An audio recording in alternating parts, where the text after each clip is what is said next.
Hola, buenas tardes. Es para nosotros un gusto, para la licenciatura en gastronomía, el poder dar la bienvenida a este foro, a este primer foro gastronómico, la evolución gastronómica en México, teniendo como invitados al país de Honduras. El día de hoy nos sentimos con los manteles largos, como diríamos en el medio gastronómico, porque tenemos con nosotros al doctor Felipe Burgueño. Me voy a permitir compartir un poco de su experiencia. Es maestro en Historia de México por la Universidad de Guadalajara. Actualmente está estudiando el doctorado en Historia de la Universidad Iberoamericana de la Ciudad de México. Es parte del proyecto iberoamericano de Historia Conceptual, Iberconceptos, y de la Red de Estudio de la Vida Religiosa en América. Mis principales líneas de investigación son la historia de la cocina de la vida religiosa y los derechos humanos. Ha trabajado por más de 10 años en la sociedad civil y en la promoción de los derechos humanos laborales y actualmente trabaja en la Secretaría de Relaciones Exteriores dentro de la Unidad de Género. Doctor Felipe, pues bienvenido, muchísimas gracias por aceptar la invitación y compartir con nosotros. Muchísimas gracias a ustedes por la invitación y bueno, me da mucho gusto que por fin se haya podido concretar, que se nos atravesó la pandemia el año pasado, entonces, bueno, muchísimas gracias. Al contrario, maestro, muchas gracias a usted por acompañarnos y pues le dejamos el tiempo, maestro. Adelante. Bueno, muchas gracias. Voy a compartir una pequeña presentación. Son las láminas solo de apoyo visual para dar un poco de dinamismo a la presentación, si me permite. Creo que ya está, ¿verdad? Bueno, quiero en principio agradecer a la Universidad Enrique Díaz de León, a la Universidad Tecnológica de Honduras, y en especial al chef Gerardo Montoña por la invitación a este encuentro virtual, que me da mucho gusto que por fin se haya podido concretar, como dije, porque se nos atravesó la pandemia. Voy a compartir hoy algunas reflexiones con ustedes que se encuentran ya publicadas, bueno, ya un poco avanzadas, digamos, en este libro que pueden ver en la pantalla, que se llama Recetas Prácticas para la Señora de Casa, de 1890. Es una reedición, una reedición con un estudio introductorio, que fue el que escribí, de este pequeño librito. Ahí tienen la portada interna, este pequeño librito, que escribieron las socias de la Conferencia de la Santísima Trinidad en Guadalajara, en 1890, como parte de una causa de recaudación de fondos, ¿no? Lo edita la editorial Arquitónica y lo pueden encontrar en Impronta Casa Editora o en Gonville o en la página de la propia editorial. Bueno, la intención de esta charla es un poco establecer algo que ha salido recurrentemente en otras conversaciones que han tenido en este foro, y es mostrar los vínculos que existen entre la formación de comunidades emocionales y la alimentación. Esta relación, en esta relación los sentidos llevan un papel protagónico: el gusto, el olfato, la vista, el tacto, como mediadores de la experiencia corporal emotiva que configura la construcción de un sujeto. Frecuentemente se escucha decir en las ciencias sociales o analizar desde las ciencias sociales la experiencia como una categoría de análisis, pero, como dice Joan Scott, se da por sentado que existe un sujeto que tiene la experiencia. Y por el contrario, son más bien estas experiencias las que conforman un sujeto. Y en esta conjunción de experiencias formadoras de sujeto, pues las emociones también van moldeando una parte importante de este sujeto. Me voy a permitir, espero me disculpen, antes de llegar al caso práctico, al caso donde desarrollamos propiamente esta relación de la comida con las comunidades, con la construcción de comunidades afectivas, me voy a permitir hacer una pequeña introducción del aparato teórico y del contexto en el que se inserta este caso, en atención pues a que no todo el mundo somos connacionales, pero también a que pues de repente son comunidades muy específicas que requieren contextualizarse, y que los conceptos y las acciones de las que voy a hablar pues tienen un contexto o un pasado, digamos, mucho más amplio al que necesito remitirme para que se pueda entender de mejor manera. Entonces vamos a intentar hacer esto como si fuera una receta de cocina. Vamos a hacer nuestras preparaciones, vamos a reservar y luego vamos a cocinar el caso de estudio. Bueno, quisiera explicar primero de forma breve a qué me refiero con comunidades afectivas, comunidades emocionales, perdón. Este término es una propuesta de Barbara Rosenwein, quien se acerca a esta noción preliminar ya en la década de 1990 y que explica de forma extensiva en su libro del 2006 que se llama Emotional Communities in the Early Middle Age, y que ha mostrado, bueno, esta categoría ha mostrado una gran utilidad, especialmente por su plasticidad, por la forma en la que se adapta a distintos contextos, ¿no? Ella lo plantea desde casos de estudio, ella es medievalista, entonces presenta desde casos de estudio de la Edad Media en Europa, y esta noción, esta categoría de comunidades emocionales, hace referencia a grupos de personas que fueron capaces de interiorizar los parámetros de pensamiento y acción del grupo al que se pretende adscribir la persona y que estos parámetros de acción los diferencian de otros grupos con los que conviven, ¿no? Cabe mencionar que una persona puede ser parte de distintas comunidades emocionales, no necesariamente exclusivamente de una, sino que estas comunidades tienen que ver también con la forma en que se va construyendo nuestra identidad, ¿no?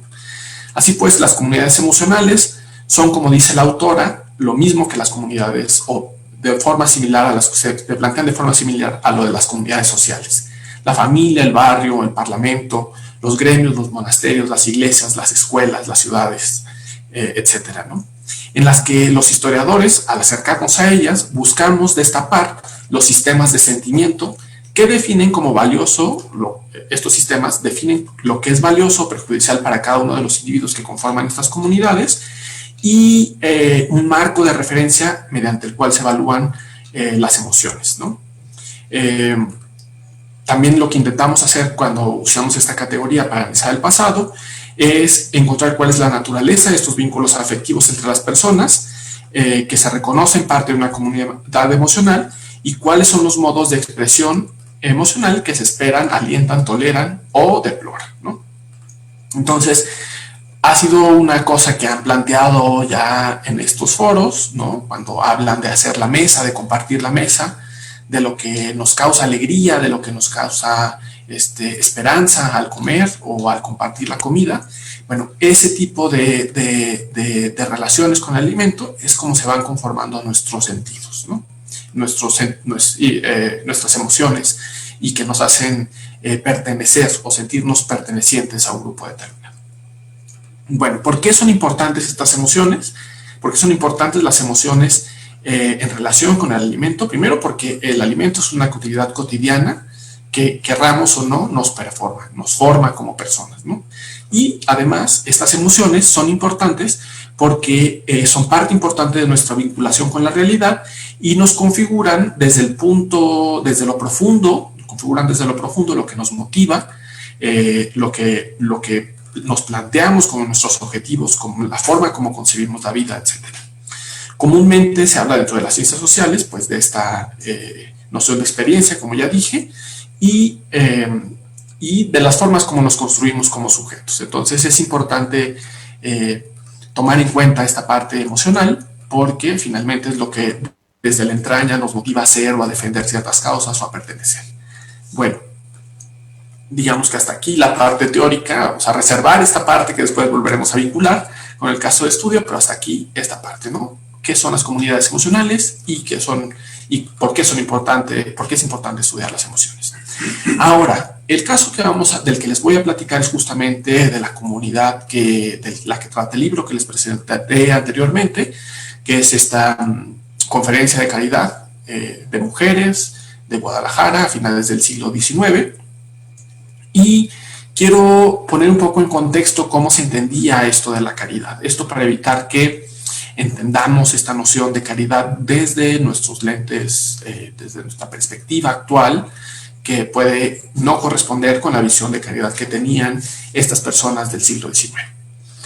En principio, pues hay que recordar que la caridad es una noción, un concepto que tiene una raíz cristiana, tiene una raíz católica, y que su traducción literal significa amor por Dios, ¿no? En su acepción más primaria, ¿no? Entonces, ya desde el siglo XVI se empezaba a regular en el Concilio de Trento esta forma como se comprendía la caridad, pero sobre todo porque había que dotarla de un sentido más comunitario. En este periodo, justo desde este periodo a finales en el siglo XVI, empieza una crítica a las expresiones exageradas de piedad que se decía se hacía por amor, por caridad, por amor a Dios, como las penitencias, como ayunos, peregrinaciones que al final redundaban en prácticas poco comunitarias y muy individualistas. Bueno, el Concilio de Trento plantea una primera crítica y intenta definir a partir de estos vínculos comunitarios a la caridad como el vínculo de perfección o atadura perfecta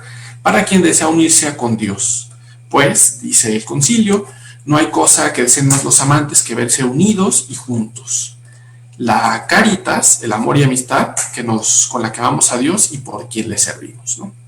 Bueno, esta noción de caridad es una primera, vamos a empezar nuestro recorrido sobre el concepto, sobre la idea de caridad a partir de este siglo, y para el siglo XVIII vamos a dar un salto grande desde Trento hasta Nueva España.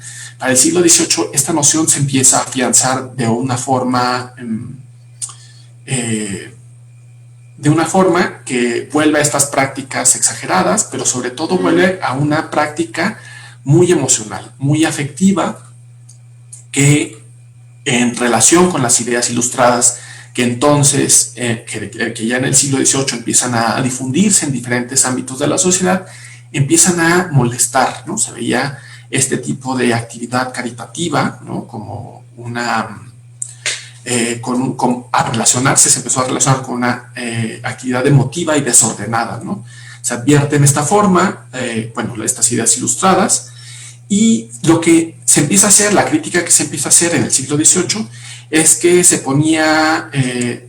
se intentaba poner mayor atención sobre la razón, sobre los derechos, y se dejaba un poco al lado la emotividad y el sentimiento, y de ahí que la caridad se perciba fluctuante, llena de arrebatos y fervores indiscretos, ¿no? Entonces, vemos cómo en el siglo XVIII se plantea ahora una especie de racionalización sobre la caridad, de intentar estructurarla dentro de instituciones o esquemas que respondan a la racionalidad del momento, a la racionalidad de estas ideas ilustradas, y se deje un poco de lado esta emotividad y esta emocionalidad por parte de quien ejerce la caridad o de la forma como se expresa esta caridad, ¿no?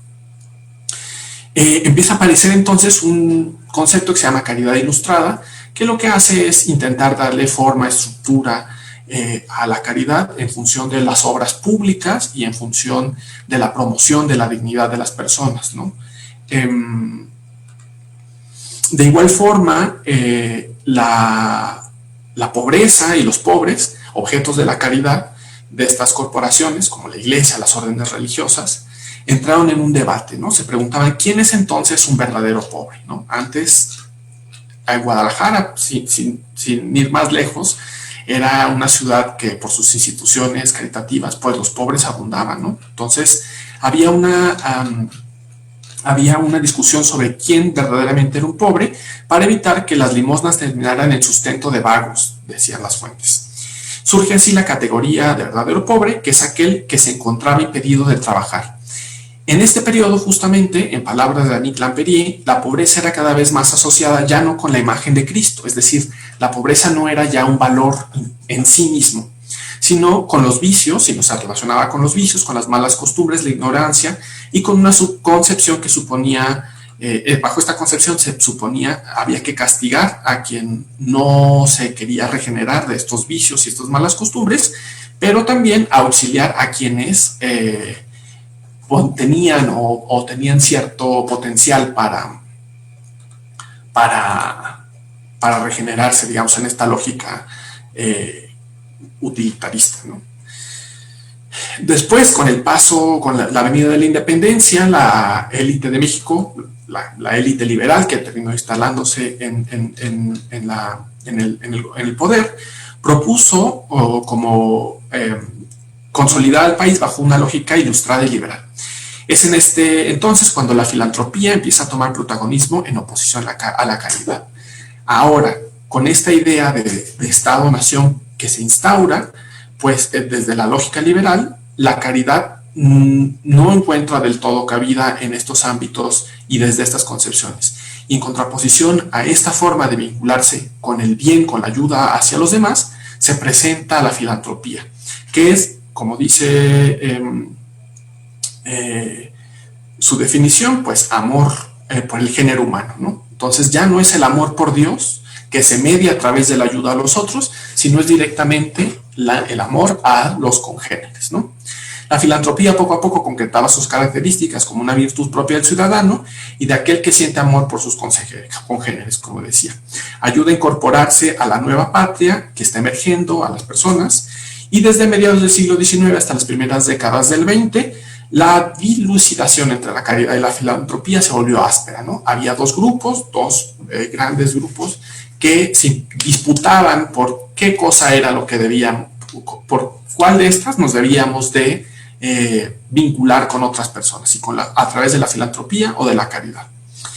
Esta discusión se mantuvo creciente en las siguientes décadas, en las cuales se pueden encontrar en la prensa acaloradas discusiones al respecto.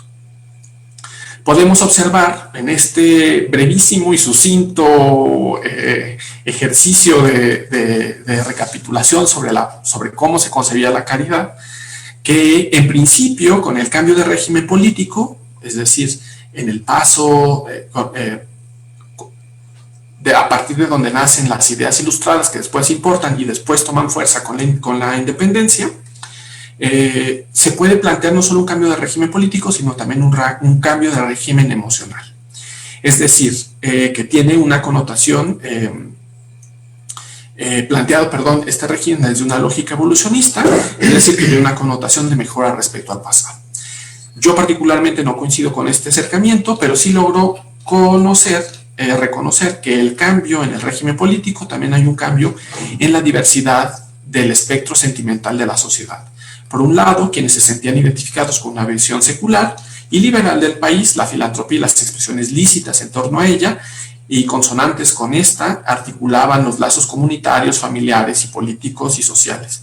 Y por otro lado, quienes se entendían a sí mismos como individuos y parte de una sociedad desde la visión que la Iglesia, que habían interiorizado desde su identidad como católicos, la caridad y la práctica de las virtudes y de las prácticas y de las acciones asociadas a la caridad eran las vías para la vinculación con otras personas.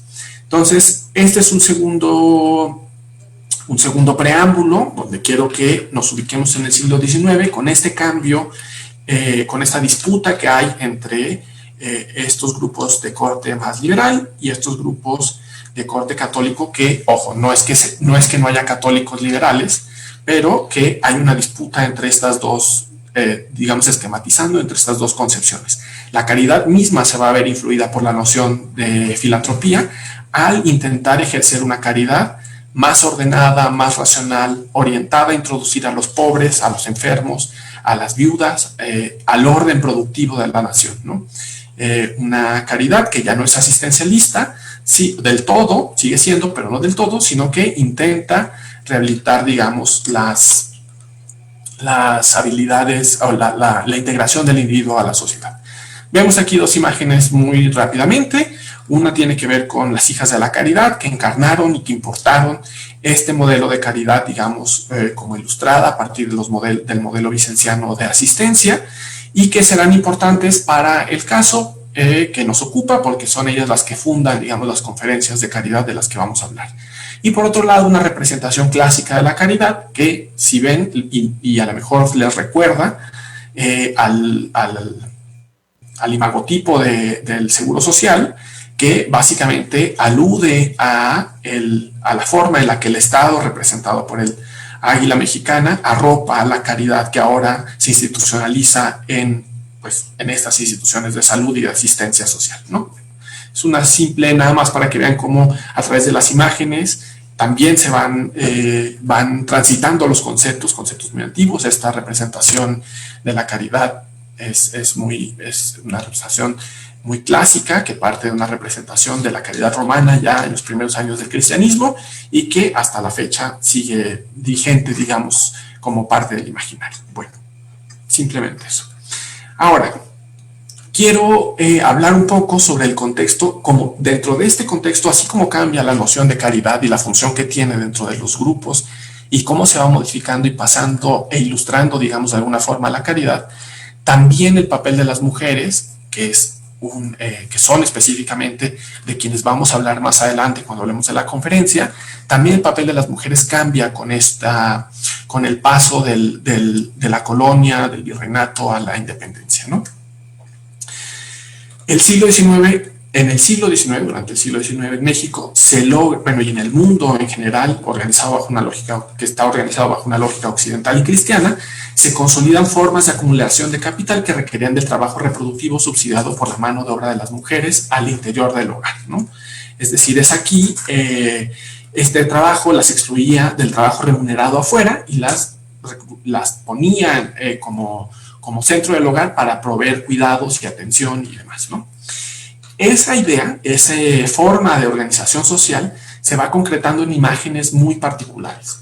Hay una en particular, una imagen muy idealizada de la mujer, que es ama de casa y madre, que se le denominaba en aquella época el ángel del hogar, ¿no?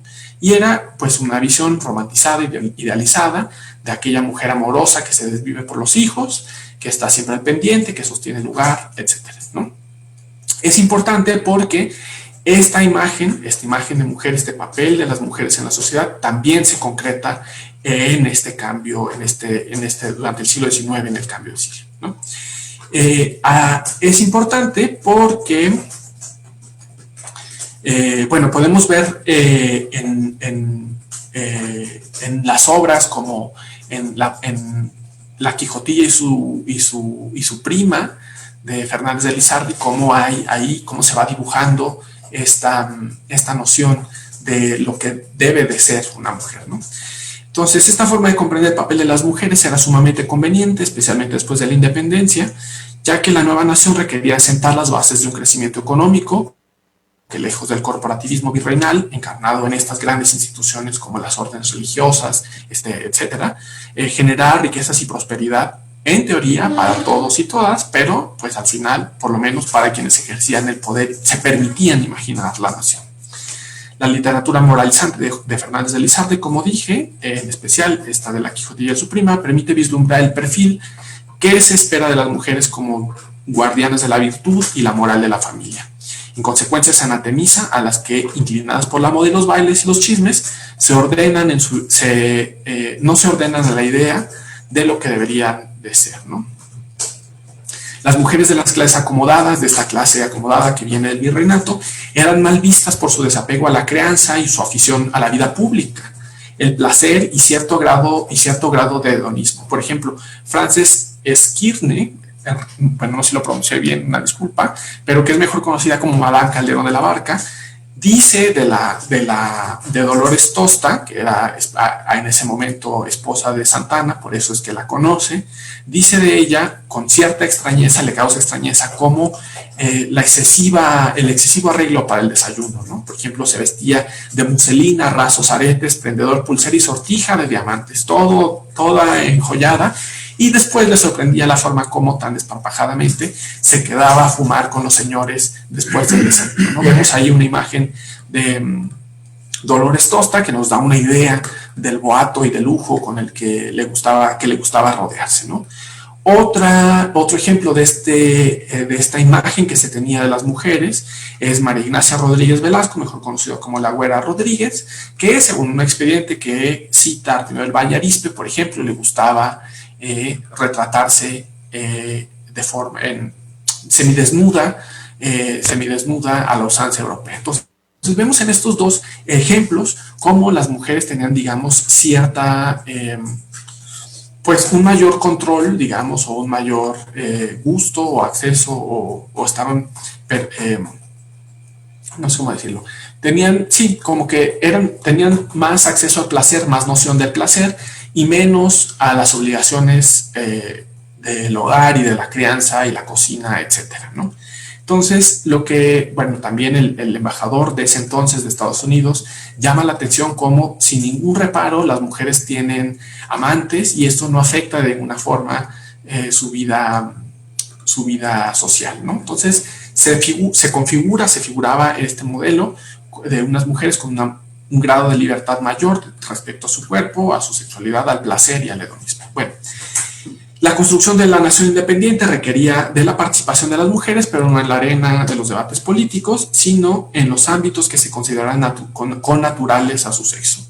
Estas normas las alcanzaron literalmente hasta la cocina, y los recetarios que comenzaban a imprimirse en el país abogaban por modelos que se contraponían al comportamiento de estas mujeres acomodadas de las que hemos estado hablando. En el Tratado Duodécimo de las Masas del Cocinero Mexicano se puede leer: todo es moda en México, como, bueno, esta es una cita, como en las demás capitales del mundo civilizado. A las tabernas sucedieron las trastiendas, a las vinaterías y a las trastiendas, las vinaterías y estos los cafés, pero faltaba alguna cosa para las mujeres, y de ahí vinieron las pastelerías. Era un escándalo para nuestros mayores que se bebiesen licores espirituosos en nuestras casas, y las mujeres que apetecían echar una que otra ocasión un trago de vino o aguardiente o un licor, tenían que concurrir a las pastelerías tan pobres entonces que era necesario que un mozo fuese a comprar el medio o la cuartilla de plata a la más inmediata vinatería para no darle ningún pretexto, y a donde por ningún pretexto concurrían mujeres de clase de recamarera para arriba. Entonces, lo que el recetario nos plantea es, les plantea a las mujeres que ya no había que salir a las pastelerías y exponerse a los peligros de la calle. Entonces les iba a enseñar a hacer esos pastes que comían en sus casas para que ya no tuvieran que salir, ¿no? Y si se fijan, hay un componente también de clase en donde las vinaterías, donde había más riesgo de un riesgo moral, digamos, por eso a esos lugares no concurrían mujeres de recamareras para arriba. ¿Quiénes eran las que podían concurrir ahí? Pues mujeres que de alguna forma en la sociedad estaban marginalizadas de esta, ¿no? Las prostitutas o las mujeres que hacían trabajo de servicio, no como doncellas, como recamareras, sino los servicios menos apreciados socialmente dentro de la casa. Bueno, justo así como hay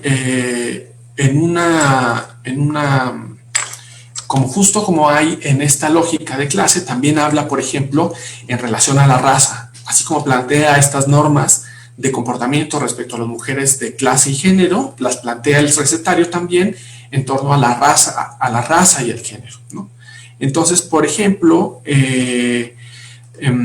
esta forma de componer las costumbres en función de esta dupla se ve, lo hace en relación a los tamales, ¿no? Con la intención de que las mujeres no salgan a consumirlos a la calle en los puestos en los que comen los indios. El método de cocción de los tamales se consideraba propio de las naciones salvajes e indica, de acuerdo con el editor del recetario, cuánto aquellas distan de la civilización. La consecuencia de esto era la depravación del gusto. La popularidad de los tamales era tanta que las personas que descienden de los españoles las comían por gusto, dice el editor del recetario, y no por necesidad como los indios. No obstante lo anterior, consumir este tipo de alimentos era mal visto por lo íntimamente relacionado que estaban con las clases populares, y se animaba a las mujeres a que los prepararan en casa para consumirlos de forma privada. Especialmente había que tener más reserva con los de frijol y los de guajolote, ya que según el recetario no son del mejor gusto y no suelen servirse en las mesas decentes. Por el contrario, animaba a las mujeres a que prepararan tamales dulces endulzados con anís, ¿no? Con azúcar y anís. Entonces vemos aquí, si pueden ver las imágenes de forma rápida, se puede ver la ropa, la apariencia de quienes comían los tamales o el imaginario, digamos, con el que se asociaban los tamales, ¿no? Eran personas ya sea racializadas como indios, como mulatos, como negros, o personas pobres, harapientas, como las que se ven en la otra imagen. Entonces, y se pedía que, si se fijan en la advertencia que había sobre el guajolote y sobre el maíz, sobre el frijol, pues había cierto prejuicio sobre los productos nativos americanos, y por el contrario se valoraban los productos importados como el azúcar, que también era un distintivo de clase, o el anís. Entonces, bueno, lo que buscaban estos recetarios era generar cierto grado de vergüenza, establecer ciertas restricciones, ciertos tabús de lo que se come y lo que no, de lo que la gente decente come y no, y de lo que las personas que quieren pertenecer a esta nueva nación, que se entendía como ilustrada a la par de las potencias extranjeras, como Europa, que diga como Francia o Inglaterra o Estados Unidos, pues deberían de comer, ¿no? Entonces, bueno, justo en este sentido, el papel de las mujeres en este punto era conservar el orden y transmitir a través de la comida los valores de este país, del país que se quería construir, ¿no? Entonces, se necesitaba que este modelo burgués de hogar, que estaba estructurado a partir de pautas muy definidas, la función de la mujer era obsequiar devotamente a su marido, atender a sus hijos en el espacio en el que viven. La mujer ideal debía tener buen gusto, ser prudente, cariñosa y laboriosa, ya que el ocio, el exceso y el consecuente tedio eran vistos como un lastre de la conquista que había que desterrar de la nueva nación. Entonces, justo voy a dejarlo aquí, pero si se fijan, espero haber sido claro, se proponía un nuevo modelo, digamos, una nueva forma de entender a las mujeres dentro de la nación independiente, en contraposición de la forma como se percibían a las mujeres, a estas mujeres referentes de la clase alta del virreinato, ¿no? Como ociosas, como hedonistas, como despegadas de la crianza. Aquí también, bueno, no todas las mujeres podían cumplir este ideal del ángel del hogar, del ama de casa de tiempo completo, ya que pues había quien tenía que salir a trabajar o que por sus condiciones sociales no podía estar resguardada en el seno del hogar, digamos, ¿no? Resguardada entre comillas en el seno del hogar.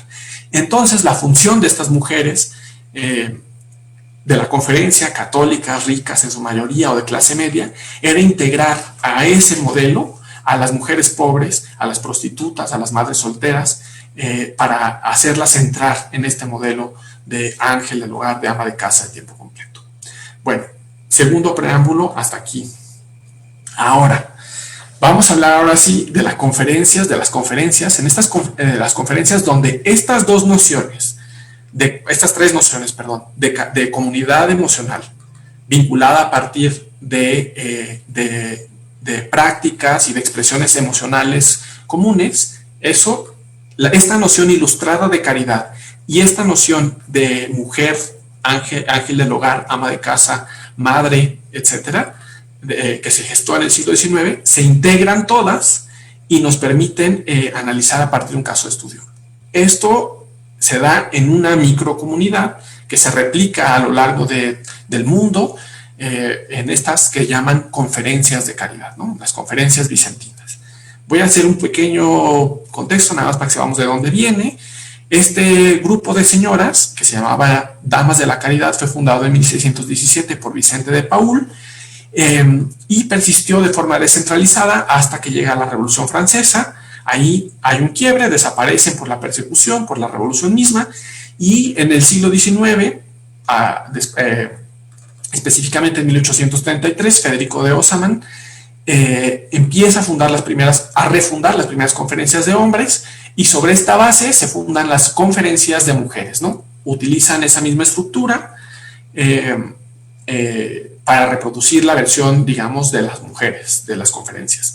La función de estas conferencias era combatir el anticlericalismo y las tendencias de secularización, pues se atribuían la inmoralidad, el materialismo y el individualismo, la alienación y el conflicto de clases a la separación de la iglesia en la vida pública, ya que por eso tuvieron éxito, digamos, en el México liberal, ¿no? Porque ya que la iglesia había perdido parte de su influencia desde la parte, digamos, institucional de la jerarquía, pues ahora eran los y las laicas quienes podían incidir desde su papel como ciudadanos, imponiendo en el debate y en el debate público, en la arena pública, su visión como católicos, ¿no?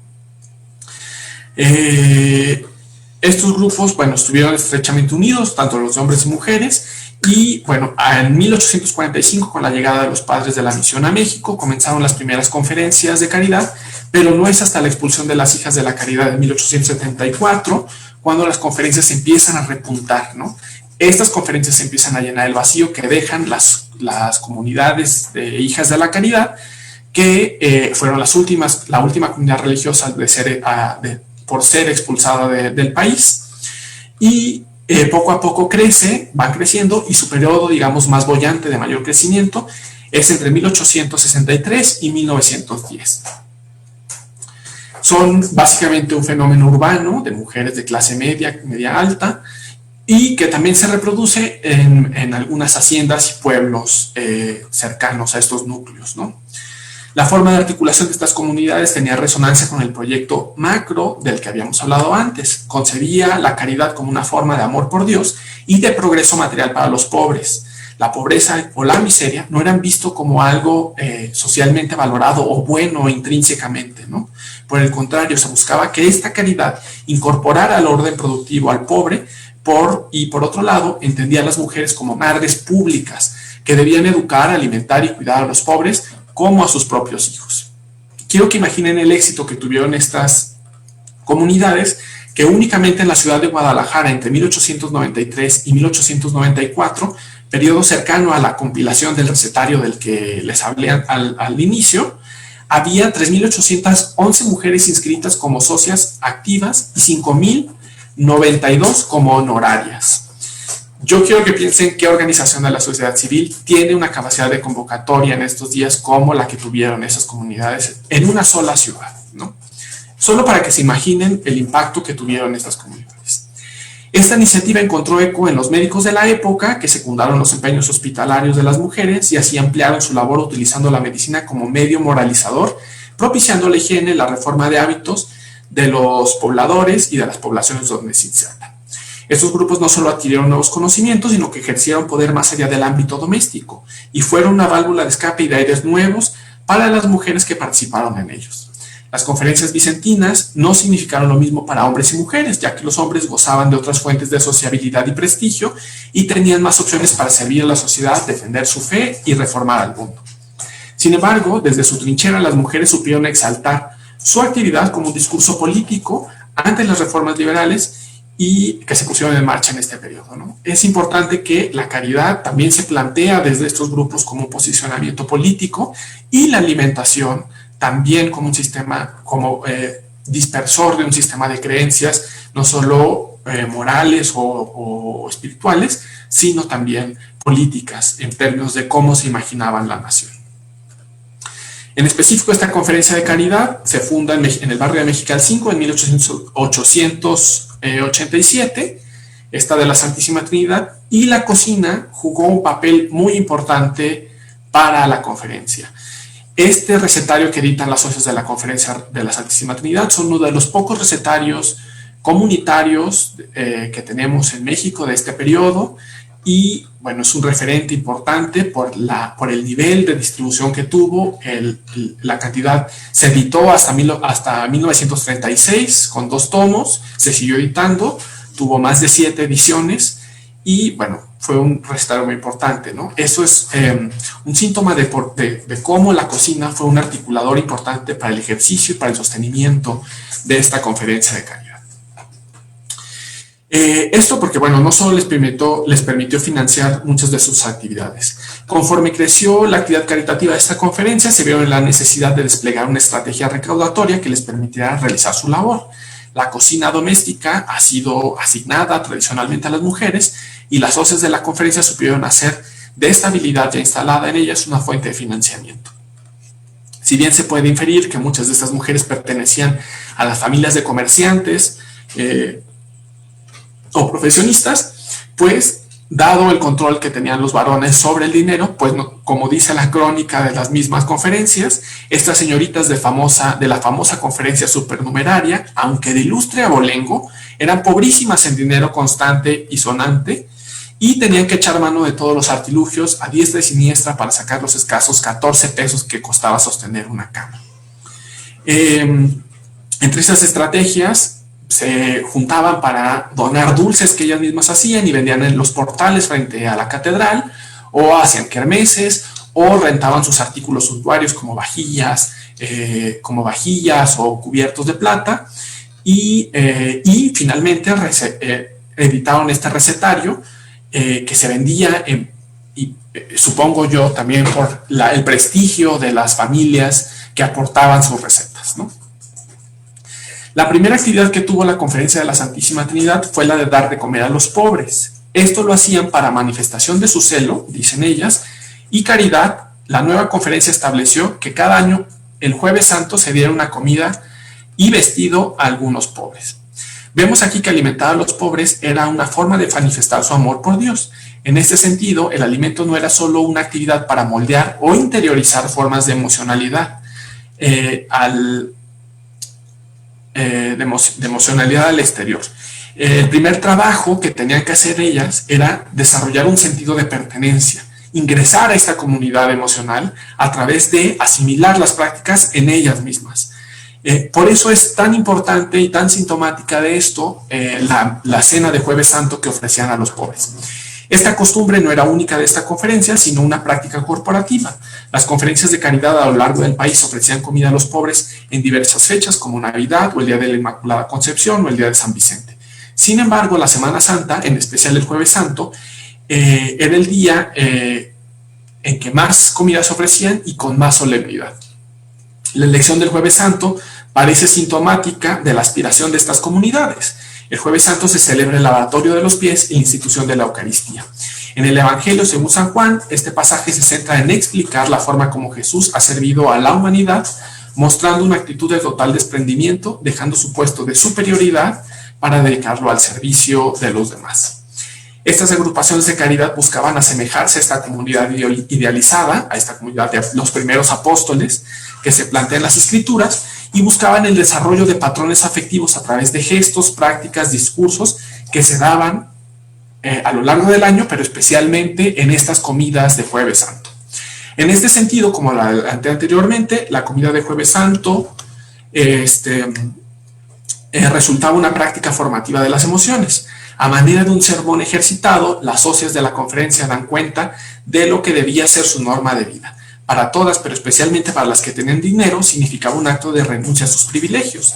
De tal forma, de una forma, digamos, muy teatral, si gustan, pero que estaba diseñada para representar la aspiración más alta que tenía el grupo. En este sentido, buscaban, a través de una práctica social y religiosa, conformar una forma de sentir con lo que imaginaban que Cristo sentía. De igual manera, el trato con los pacientes del hospital, eso es importante porque nos habla del desarrollo del gusto, ¿no? Es decir, cuando nosotros hablamos de lo que nos causa asco, de lo que nos causa placer, tiene que ver con nuestra sensibilidad. Y para modificar eso que nos causa alegría, gusto, felicidad, etcétera, nuestros sentidos también se tienen que cambiar, se tienen que modificar, ¿no? Una de esas funciones era también estos servicios en Jueves Santos y los servicios en el hospital.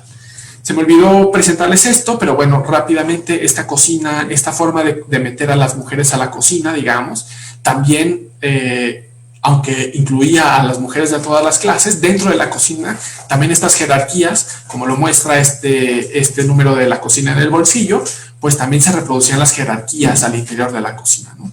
La señora, pues casi que nomás dirigía y veía la cocina, mientras que las personas que trabajaban para ella, pues hacían los oficios más pesados como el del metate. Bueno, entonces, perdón que este paréntesis, pero me parece interesante volver. Ahora, esta parte del gusto es importante porque los hospitales no son como los conocemos ahora. Los hospitales donde trabajan esas comunidades eran lugares con una higiene un poco más deficiente, que no tenían, que apenas empezaba a construir esta noción de higiene, de limpieza, de asepsia relacionada con la práctica médica, y en ese entonces pues había muchos olores y muchas, las personas en su aseo era muy distinto a como lo conocemos. Y estas mujeres que tenían un gusto, digamos, o una identificación con otro tipo de referentes en torno a lo que era en torno al gusto, a la higiene, a la clase, etcétera, veían con desagrado a los pobres. Entonces, la primera práctica era poder acercarse a estos pobres venciendo su asco. Aquí hay unas pequeñas citas que les quiero leer de los sermones que les daban a estas mujeres y que van en relación con eso. Y se tienen que sobrellevar a tantos enfermos repugnantes. Vean en cada uno de ellos a Jesucristo nuestro Señor. deben tener una caridad interna que vea que llevan a Dios en sus corazones y que llevan esa dulzura en sus ojos. El tacto, vienen todos desvalidos y llegan con una cosa adusta. Aunque tengamos el carácter áspero, hay que ir quitando la aspereza.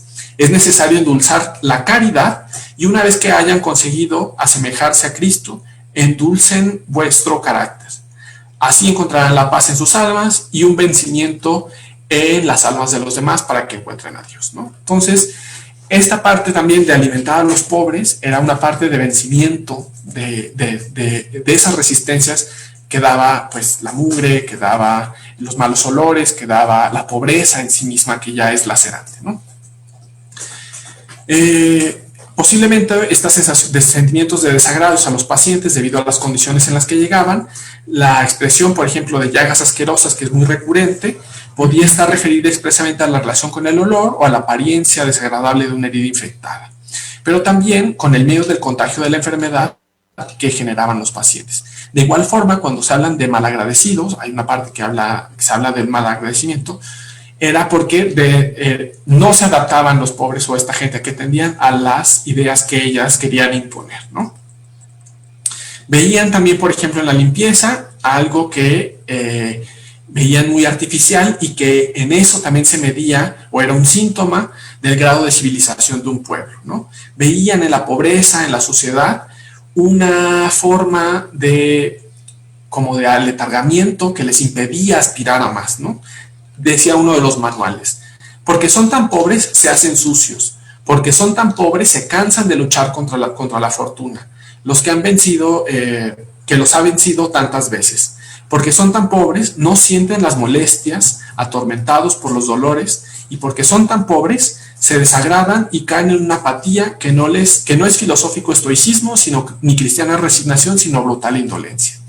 Bueno, con este concepto, que si se fijan, vamos mezclando primero cómo se conforma la comunidad, esta comunidad emocional de ellas a través del servicio de la cocina, y cómo después ellas transmiten esta idea de caridad, de introducir al pobre en el orden social, y estas ideas que se cruzan con el higienismo, ¿no? Entonces lo que ellas van a hacer es hacer comidas, realizar banquetes, que acerquen a los pobres a una experiencia distinta a la que ellos generalmente tienen, esa es su hipótesis de acción, para con esto reanimar los sentidos, acostumbrar los sentidos a nuevas formas de acercarse, de vivir, y crear en ellos el deseo de obtener este estado, digamos, de gozo, de bienestar a partir de la cocina, ¿no?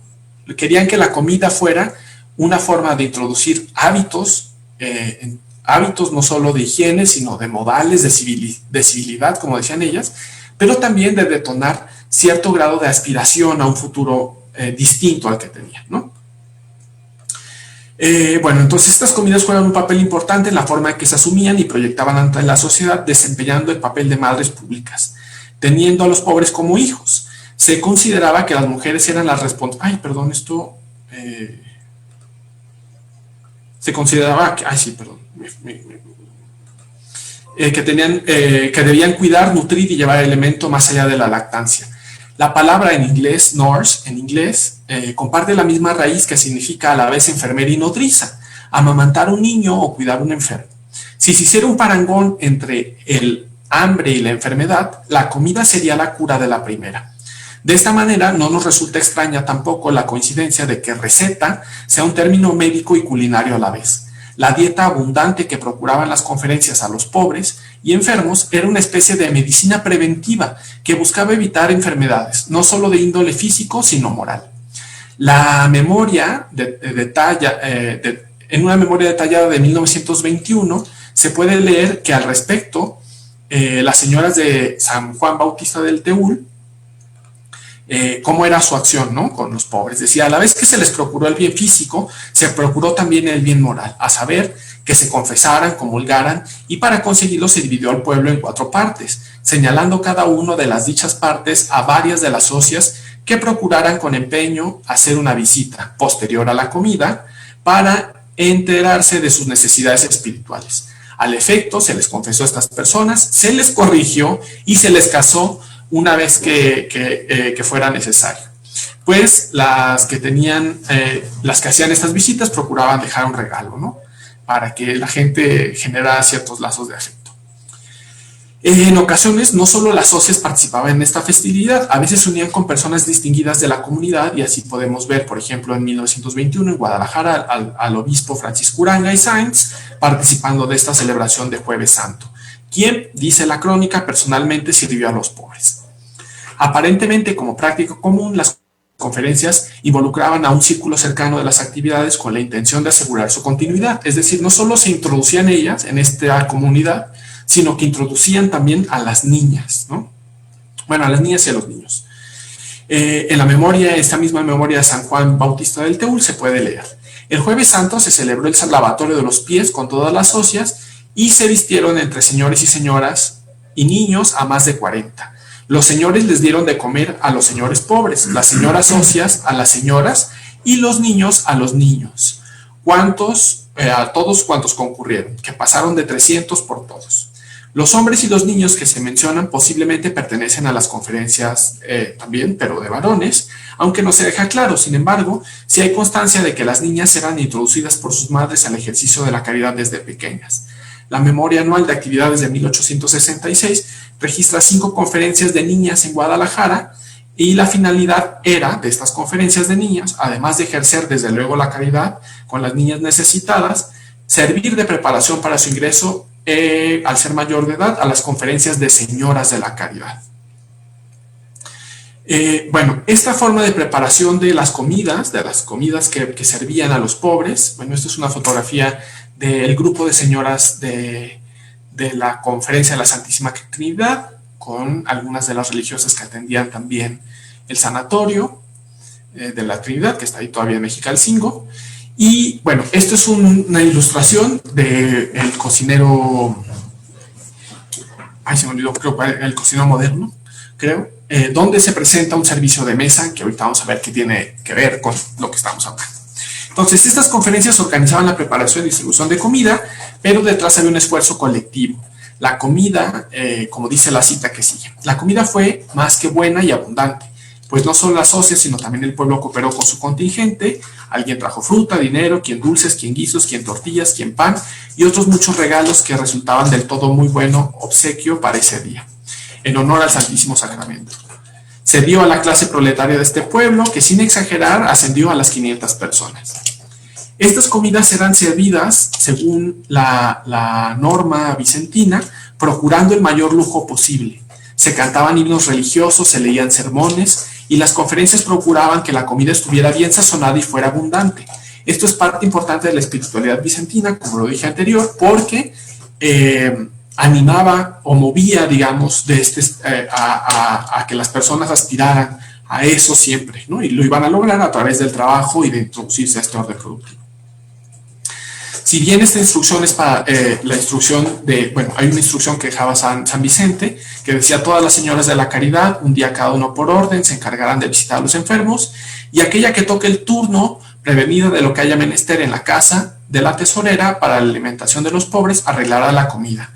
Llevará a los enfermos, les saludará alegre y cariñosamente, acomodará la tablilla sobre el lecho, pondrá encima una servilleta, un vaso, un cubierto y un pan, y echará el caldo en una escudilla. Colocará las viandas en un plato, acomodándolo todo, como en la referida mesa, y convidará dulcemente al enfermo a comer por amor a Jesús y su Santísima Madre. Luego por la noche volverá a hacer lo mismo, ¿no? Se ve aquí cómo hay también una práctica a partir del cariño, del afecto, de introducir a los pobres en este tipo de sociabilidad a partir de la alimentación y del cuidado. Si bien esta instrucción es para las visitas hospitalarias, en las fotografías que hay disponibles del Hospital de la Santísima Trinidad y otros hospitales atendidos por la misma comunidad, se puede ver un gran cuidado en la disposición de las mesas por parte del método de trabajo como parte del método de trabajo de las conferencias, que consistía en hablar a los sentidos del pobre como un medio poderoso para llegar a su alma e inspirarle amor propio, de tal suerte que la música y la mesa eran medios ideales para esto. Así, los manuales de visita del pobre recomendaban que, sin usar urbanidad exagerada o ridícula, debían de ser muy atentos con el pobre. Esto le lisonjea, dice el texto, le eleva sus propios ojos Y cosa muy importante, porque el origen de muchos de sus extravíos, vuelvo a citar el manual de visita, es la falta de dignidad y aprecio a sí mismo. En esta imagen que vemos ahora sí, aparece la mesa como esta mesa cubierta, esta mesa que es un referente del cocinero práctico, en donde se puede ver la forma de poner la mesa a la americana, y si vemos las mesas que servían en los desayunos, vemos, no sé si esté al mismo lado, pero a mi lado izquierdo vemos una fotografía de una de las cenas servidas a las señoras pobres, un Jueves Santo, y por el lado derecho a un grupo de niñas también que pertenecían a un hospicio durante su primera comunión. Se aprecian que la mesa está cubierta de manteles individuales, floreros cuidadosamente arreglados con hojas de helecho, margaritas y otro tipo de follaje. Se distingue uniformidad en los platos, en los vasos, provocando una sensación agradable a la vista de orden, limpieza y sutil elegancia. Posiblemente este es el efecto que las socias querían transmitir a los convidados. Esto también se aprecia, en esto también se aprecia la mano de las socias educadas en el protocolo de la mesa, quien posiblemente adaptaron a las circunstancias y el momento estos manuales o estas instrucciones que daban los manuales, como el del cocinero práctico que vimos anteriormente. No se distingue en las mesas una gran variedad de cubiertos, solo los indispensables para que los pobres no comieran con las manos y para que alargaran el tiempo de la comida, refinaran los gestos, crearan distancias entre el plato y ellos, y los demás comensales, todos estos propósitos del cubierto. Lo mismo se puede ver en las fotografías de los desayunos que se servían a los niños y niñas el día de su primera comunión. El mantel, las flores, la uniformidad son constantes en el arreglo de la mesa y según las circunstancias el gusto de quien los dispone. En el caso de la siguiente imagen, en el caso de que está a mi derecha no se alcanza a ver el floreo, sino más bien una guirnalda, ¿no? Que es otra variante de este mismo arreglo. También podemos ver cómo se ofrecían, que como las mesas también eran una forma de halagar a los invitados, de recaudar fondos, y se pueden ver diferencias, digamos, importantes en el servicio de la mesa, en la proliferación en la mesa, por ejemplo, donde está el obispo y otros curas. Hay una mayor variedad de utensilios, se nota un refinamiento más en los materiales, en el cristal, en el mantel mismo que está deshilado, bordado, etc., ¿no? Entonces, también estas mesas se iban adaptando según las circunstancias y el público al que iba destinado. La fruta aparece ahí como un elemento frecuentemente que tiene una doble función, que era decorar y alimentar, y posiblemente era servida como parte del postre o como un complemento, como indicaban algunos menús de la época. Se empleaba así la mesa de los pobres como la de los otros invitados. Bueno, un ejemplo rapidísimo de los platos que se servían. Los menús de Viernes Santo y Jueves Santo incluían, por ejemplo, tortilla de huevo, sopa de pan, asado con carne y ensalada, moles, frijoles, pasteles, fruta, pulque y tortillas. Todo eso en una sola comida que se escucha bastante contundente, ¿no? A lo largo del año, pues se le daba, por ejemplo, a los niños también, para estimular su asistencia al catecismo, leche o agua de Jamaica, o se les daba un plato de arroz y frijoles y una pieza grande de carne de vaca para que pudieran alimentarse, ¿no? Digamos, dentro de los parámetros de la época, sanamente. Y regularmente se daba a las familias que iban a las asistencias, pues piezas de pan, carbón, tortillas, carne, huevo y pues pedazos de tela y otros utensilios, ¿no? En los días domingo y sábado se daban platillos extraordinarios o ingredientes o productos extras como el pulque o la carne. Bueno, entonces finalmente, como conclusión, vemos cómo la mesa se volvió un acto de reproducción de estas comunidades, primero para las socias, en las que ellas se enmarcaban, se amoldaban, interiorizaban a través de esta práctica caritativa esta noción de caridad ilustrada y ponían al servicio de los demás su función de madres y cuidadoras, ¿no? En este ideal también muy decimonónico del ángel del hogar. Todo esto amalgamado bajo el velo de la institución y de las prácticas religiosas y espirituales, ¿no? Entonces, la comida era una forma de reproducir estas comunidades, de integrarse, de introducir a nuevas generaciones pero también de transmitir a los pobres sus propias nociones, sus propios valores éticos, morales, políticos, etcétera, ¿no? Finalmente, bueno, estas celebraciones, la mesa se volvió un acto social, caritativo, festivo y trascendente, donde todos jugaban el papel que deseaban jugar, digamos, o desempeñar en la vida eterna, ¿no? En una especie de prefiguración del cielo. Las mujeres a la mesa del banquete celestial siendo discípulas de Jesús, siguiendo sus enseñanzas, y los pobres disfrutando de la prefiguración de la vida eterna en sus gozos que nunca terminan. Como lo señala Ishita Banerjee, cocinar y criar una familia es importante para la construcción de la imagen de muchas mujeres y la manera como estas mujeres desplegaban su autoimagen como forma de autoexpresión, manifestando en esto sus anhelos y sentimientos. En este caso, la unión de la caridad y la cocina permite observar que estas mujeres se proyectaban como madres públicas, dispuestas a alimentar, curar, y moralizar al pobre, como lo hacían con sus propios hijos y familias, abriéndose a partir de esta práctica espacios de participación social dentro de la cosmovisión, de su cosmovisión, lograban ligar su paso temporal por esta vida con el destino que esperaban, que era la vida eterna. Bueno, perdón que no sé si me extendí demasiado, pero hay muchísimo más que hablar al respecto y por supuesto, pues espero que les abra la pauta para identificar nuevas formas de vincularnos o cómo nos estamos vinculando con la comida a través de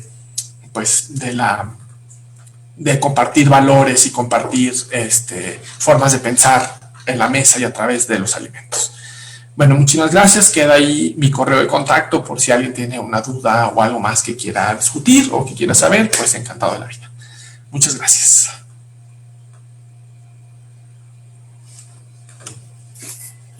Doctor Felipe, muchas gracias.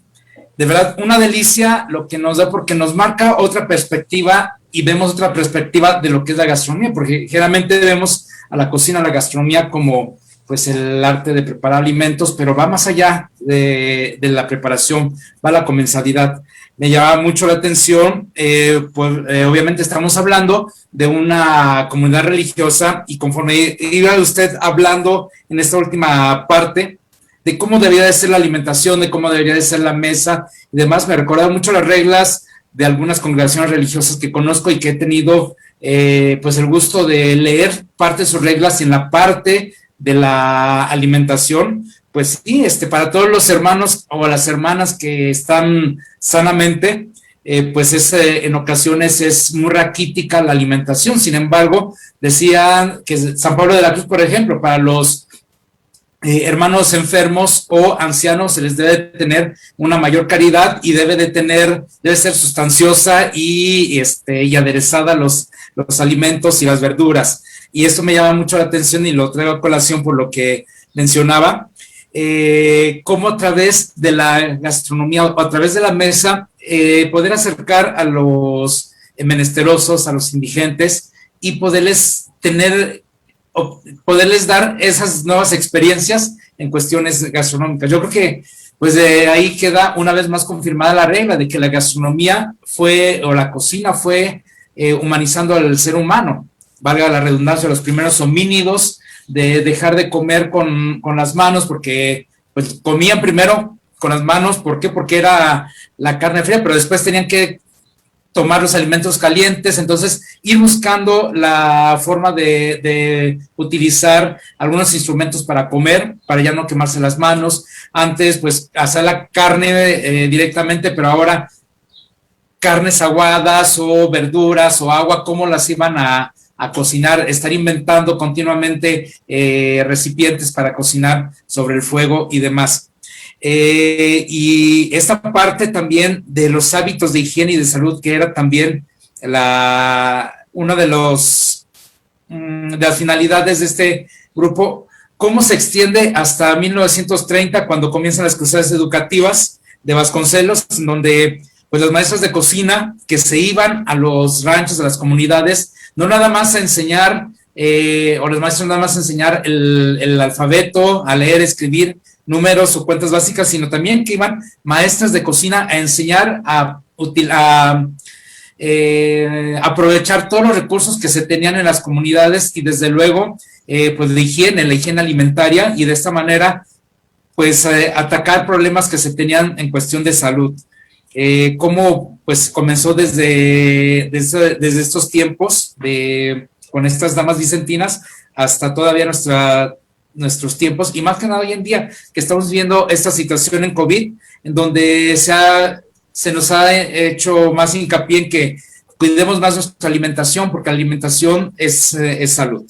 Muchas gracias, de verdad, es muy, muy interesante viéndolo de otro aspecto, este recetario. Y tenemos algunas preguntas de nuestro público, que cómo llegó a usted este recetario, o este recetario, cómo llegó a usted. Bueno, en realidad yo entré a la historia ahora sí que por la cocina, ¿no? Empecé justo coleccionando tenía una pequeña colección de recetarios. Una parte es ese mueble que está aquí atrás, está lleno de recetarios, y hay otros más que van ahora, bueno, la colección ahora comprende desde el siglo XVIII hasta 1950, son los parámetros, digamos, de colección que tengo, pero bueno, yo ingresé ahí, el primer recetario antiguo, digamos, que coleccioné fue uno que me regaló mi mamá, que se lo había regalado su papá. Era también un recetario tapatío, y fue el primero, y a partir de ahí empecé a interesarme. En realidad llegó a mis manos en una venta de bazar, y poco a poco fui encontrando colecciones más antiguas, más bien ediciones más antiguas de este recetario, ¿no? Tuve la fortuna de que las hermanas que custodian el archivo de estas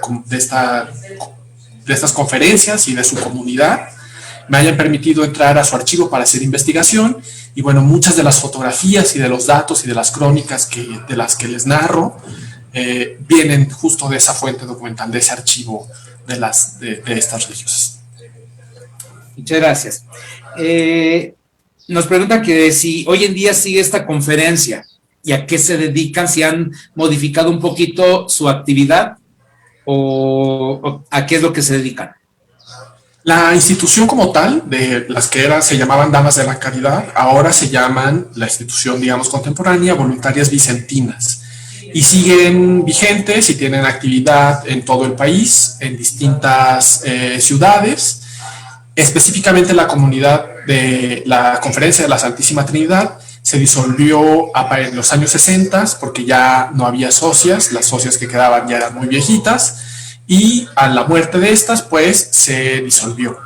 No queda mucho de esa gran estructura que eran las conferencias, pero sin duda las voluntarias vicentinas siguen haciendo un gran trabajo. Evidentemente la forma de acercarse a la gente pobre, a las personas, a la pobreza en general, de conceptualizarla, es muy distinta a la que tenían ellas en el siglo XIX, ¿no? En el siglo XIX está planteado justo en esta lógica evolutiva que plantea, digamos, un cambio, una mejora, ¿no? Sin embargo, ahora, pues más bien se acercan a partir de la diferencia, es decir, estos métodos de cocción, estas formas de comer, estas formas de socialización, de comer con las manos, de comer en el piso, tienen su propia riqueza y tienen su propio valor en sí mismos, ¿no? No es que comer con los cubiertos o en una mesa o con un mantel sea mejor, o sea un grado de evolución mayor o un grado de civilidad mayor, ¿no? Ya creo que tanto ellas como la investigación en torno a la cocina ha superado esta visión, sino pues nos aproximamos a partir de las propias redes de valores y de los propios conexiones sociales o de los propios tejidos que estas sociabilidades, que estas formas de comer, de consumir, de producir van generando, ¿no? Entonces ya no ven a los pobres como estos zarrapastrosos, como les llaman las fuentes del siglo XIX, que hay que integrar a la sociedad, sino como en una visión un poco más humanista, más interseccional, de ir atacando las cuestiones estructurales que generan esa pobreza. Muchas gracias. Nos preguntan también que si actualmente tienen alguna sede o el lugar donde se reunían, si existe actualmente, y si ya no están ellas ahí, a ese inmueble, ¿a qué se dedica o a qué está destinado? Bueno, la conferencia tuvo distintos lugares a lo largo el primer lugar donde se reunían era al lado de la parroquia Mexicalcingo, en un local que ya no existe.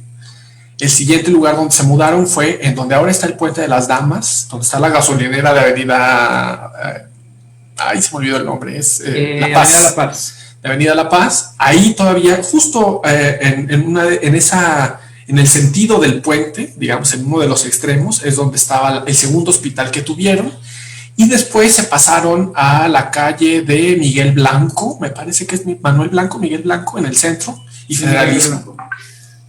Ese es el hospital que se conserva, el hospital sigue siendo administrado por la comunidad religiosa, que se formó a partir de la comunidad, de la Conferencia Vicentina, pero las mujeres se reunían en sus casas, ¿no? Sobre todo, todavía ahí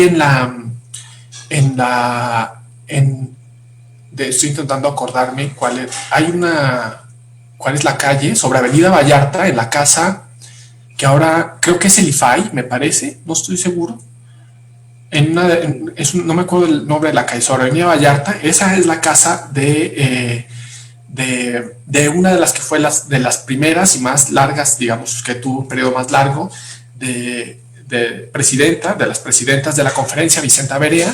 En esa casa es donde se reunían las socias para compartir las recetas.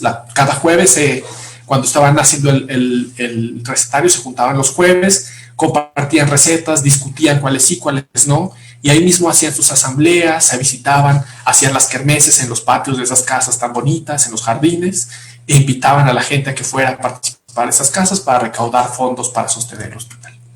Entonces, el lugar del hospital existe. Ajá. Y las casas, digamos, particulares, algunas también existen. Ahora ya no son casas, pero como lugar, digo, existen. Muchas gracias. La máster Ana Esther Tabora, de la Universidad Tecnológica de Honduras, manda a saludar, encantada de participar en el foro y aprender la cultura gastronómica de México. Nos pregunta también que si ha escrito más libros, además del de recetas para la señora de la casa. No, pero bueno, espero pronto continuar. La verdad es que hay unos temas que sigo desarrollando y que, bueno, por la actividad, por el doctorado, por la tesis, por el trabajo, las clases, a veces es un poco difícil dedicar tiempo especial para la escritura, pero sin duda hay un montón de cosas que todavía quedan por contar. Más que, digamos, en este ámbito de la escritura académica, a mí me hace particular ilusión la difusión del conocimiento a través de otros medios, ¿no? Del rescate, del diálogo, como estos foros donde podemos hablar de forma más informal, preguntarnos, incluso a lo mejor podríamos cocinar alguna de estas recetas y hablar de los ingredientes y de las técnicas, pero creo que es una forma de acercar el conocimiento al público, a un público mayor que solo quien lee libros o cosas muy especializadas, y que me parece una riqueza impresionante porque siempre se van mezclando con los propios recuerdos, con las propias experiencias. Entonces, pues espero pronto poder hacer algo al respecto y compartir sinceramente con ustedes, pues, esto que me apasiona y me gusta. Muchas gracias. Nos preguntan también que si podría mencionar unos 2 o 3 platillos que incluyen en sus recetas, y cuál sería el platillo que a usted más le llamó la atención.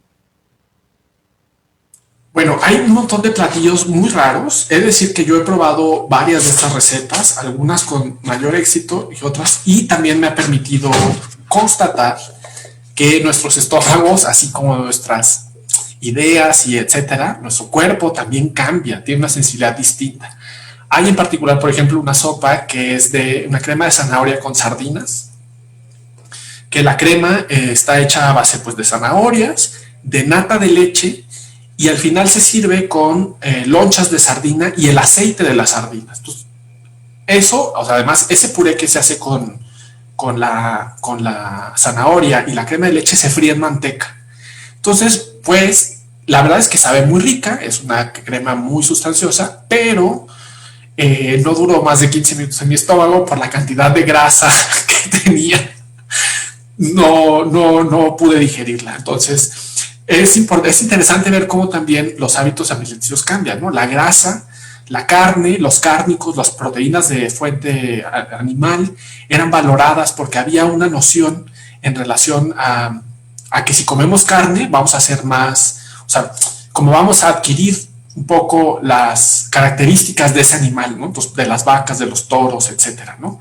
Y sobre todo porque se creía que la carne era mucho más rica, o la proteína de la carne o los nutrientes de la carne mucho más ricas o superiores en calidad a los de origen vegetal o a otros, ¿no? Entonces, mientras que en las casas de los ricos se servían los trozos de carne, a los pobres se les daba la leche, el huevo, la manteca, la mantequilla, como una forma barata de acceder a esa proteína animal, ¿no? Entonces, entre las recetas hay muchas, la verdad es que hay muchas, sobre todo es una mezcla interesante. También podemos ver a través de este recetario cómo se van hibridando, cómo se van introduciendo en la cocina mexicana recetas que vienen de otros lugares, de otras latitudes, como de la cocina francesa, de la cocina inglesa, estadounidense, con productos locales y con productos muy regionales, ¿no? Comentábamos antes de entrar al foro que había una sopa de jericaya. Quien no conoce las jericayas, bueno, es una especie de flan de leche que se hace con huevo y caramelo, si no mal recuerdo. Y esas tienen su abuelo, el abuelo más lejano que yo he encontrado, la abuela más lejana que yo he encontrado, se llama crema portuguesa, que se aparece en un recetario del 1700, no me acuerdo exactamente de 1700 qué, del chef Montiño de la corte, que era el chef de la corte española. Entonces, eso ya era posiblemente era una apropiación de la comida, de la cocina portuguesa, que se apropia, que se introduce en el menú de la corte y que seguramente después se trae a México a partir de estos mismos recetarios, del intercambio de estos recetarios o del intercambio de experiencias, ¿no? Entonces, de esa crema portuguesa pasamos a la jericaya y hay una sopa de jericaya que es muy interesante, que son pedazos de jericaya sobre un caldo o sobre una base de té, ¿no? A mí particularmente receta que más me ha gustado es la sopa es una sopa de enchiladas que le dicen. Entonces son unas enchiladitas que están rellenas de queso panela, su queso fresco y salsa verde, ahogadas en una salsa de nata con nuez moscada y sal. Entonces es una cosa que a mí me gusta mucho. Y hay otras recetas muy interesantes que intentan que las familias que no tienen dinero, por ejemplo, para comprar una tortuga y hacer una sopa, pues hay sopas de imitación tortuga, ¿no? Entonces se hacen a base de unas mezclas rarísimas de frijol con caramelo y harina que intentan asimilar o que intentan equiparar o igualar el gusto que tenía la carne de tortuga con esos ingredientes. La verdad, esas no se me antoja nada, pero es muy interesante porque describe en las sopas de tortuga incluso el procedimiento de cómo matar la tortuga, cómo aprovechar la sangre, etcétera. Bueno, como hoy en día que hay muchos sucedáneos, arroz de brócoli, arroz de coliflor, que no es más que la coliflor y el brócoli perfectamente picados, muy, muy fino. Muchas gracias. Nos preguntan bien, bueno, agradecer por el tiempo que ha brindado sus conocimientos. Hay otra pregunta también, que si alguna vez se encontró usted con algún problema durante su investigación al momento de acercarse a los recetarios que nos menciona. Pues un problema, en realidad no. O sea, por parte de la consulta de fuentes, las hermanas siempre fueron muy generosas con su material de archivo. Nada me prohibieron ver al respecto, nunca hubo una traba. Y por otro lado, pues digamos, lo más complicado de repente o fue para mí, y que requirió un esfuerzo extra, investigar sobre medidas, sobre técnicas de cocción, sobre la noción del tiempo en la cocina, la noción del espacio en la cocina, que es muy distinta a la que tenemos ahora, ¿no? Nuestra lógica casi siempre es horizontal y vertical, ¿no? Lo que agarramos de la alacena, lo que agarramos de la parte de abajo, lo que trabajamos en la plancha, pero la noción de la cocina en ese momento era muy distinta, ¿no? Su ubicación dentro de la casa y sobre todo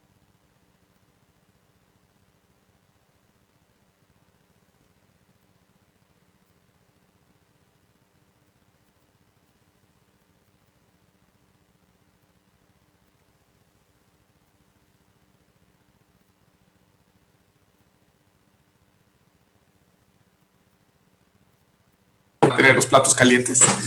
Lo que hacíamos ahí, ellas lo hacían poniendo la cazuela en el fogón y encima le ponían un comal con una torre de carbón para que se dorara la parte de arriba, para que se cociera de ambos lados, ¿no? Entonces, cosas como esa, o por ejemplo, ingredientes como la sal de nitro, que yo no sabía qué era o para qué servía, y que es una cosa interesantísima, ¿no? Porque se sigue usando esa sal ahora para hacer los alimentos para los animales, ¿no? Cuando se compra, por ejemplo, carnes de vacas muertas, se les pone esa sal que mata los virus y las bacterias, pero también mata los nutrientes un poco, ¿no? Entonces, lo que hacen estas industrias es después enriquecer la carne, pero en ese entonces, ante la falta de refrigeración, el costo de la carne y de las materias primas, pues era una solución para preservar un poco por más tiempo los alimentos, ¿no?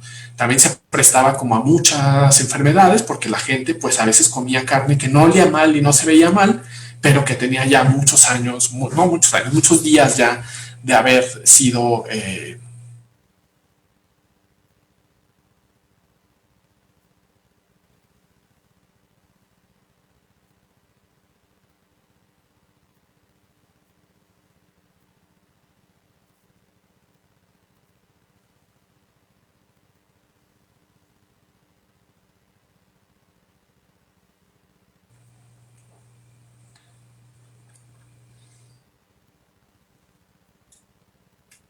Muy bien, doctor, creo que tenemos algún problemita ahí.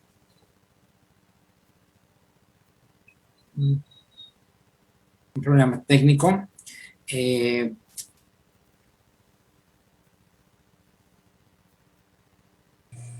Pues agradecemos su tiempo, maestro, el que sí se trabó como un poquito.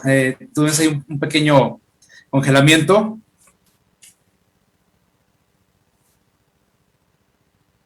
Y pues agradecemos realmente esta interesante ponencia, esta plática que nos brindó.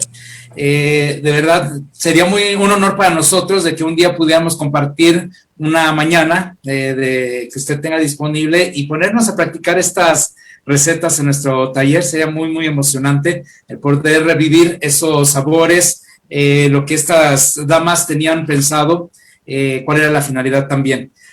Vamos, a nombre de la Universidad Enrique Díaz de León, vamos a compartir un reconocimiento que tenemos. Posteriormente vamos a hacérselo llegar de forma por correo electrónico y la Universidad Enrique Díaz de León otorga el presente reconocimiento al licenciado Felipe Burgueño por su destacada conferencia. Pero no alcanzo a ver bien.